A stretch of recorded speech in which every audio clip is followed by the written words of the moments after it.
வணக்கம் மக்களே! இன்னைக்கு நாம என்ன பார்க்க போறோம் அப்டின்னா, திருச்சி சமயபுரம் மாரியம்மன் கோவில்ல நமக்கு கிடைச்ச ஒரு சில அனுபவங்கள பத்தி தாங்க பார்க்க போறோம். எங்க பாப்பாவுக்கு மொட்டை அடிக்கலான்றதுக்காக கோயிலுக்கு போயிருந்தேங்க. டிக்கெட் கவுண்டர்ல வந்து அமௌண்ட்லாம் எதுவும் குடுக்கலைங்க. ஆதார் கார்டு காட்டினோம்னா ரசீது ஒண்ணு குடுத்தாங்க. அத வாங்கிட்டு அப்டியே மாடிப்படி ஏறி மேல போனோம். அங்க வந்து பார்த்தீங்கன்னா, நூத்துக்கணக்கான பேர் உட்கார்ந்துட்டு இருந்தாங்க மொட்டை அடிக்கிறதுக்காக. சரி நாங்களும் பாப்பாவுக்கு மொட்டை அடிச்சுட்டு அமௌண்ட் வந்து பார்த்தீங்கன்னா, எங்களால முடிஞ்சத குடுத்துட்டு வந்தோம். இங்க அது வந்து கட்டாயம்லாம் ஒண்ணும் கிடையாது. மொட்டை அடிக்க நீங்க குடுத்தா குடுக்கலாம். இல்லைன்னா ஒண்ணும் பிரச்சனை இல்ல. அதுக்கப்புறம் அப்படியே கீழ வந்தா அப்படின்னா, மொட்டை அடிச்சுட்டோமான்னு கன்ஃபார்ம் பண்றதுக்காக ஒரு ஃபோட்டோ எடுக்குறாங்க. அவ்வளோதாங்க.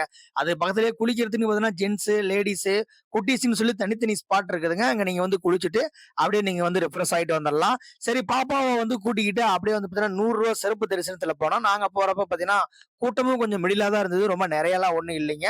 உள்ள எதுவும் ஃபோட்டோ எடுக்கக்கூடாதுன்றனால நான் வந்து ஃபோன வந்து வெளிய எடுக்கவே இல்ல. சரி எல்லாமே முடிஞ்சுதே, சாப்பிடாம போனா எப்படின்னு சொல்லி, கோவிலுக்கு அடுத்து கொஞ்சம் தூரத்திலேயும் பார்த்தீங்கன்னா, அன்னதானம் போற இடம் இருந்தது.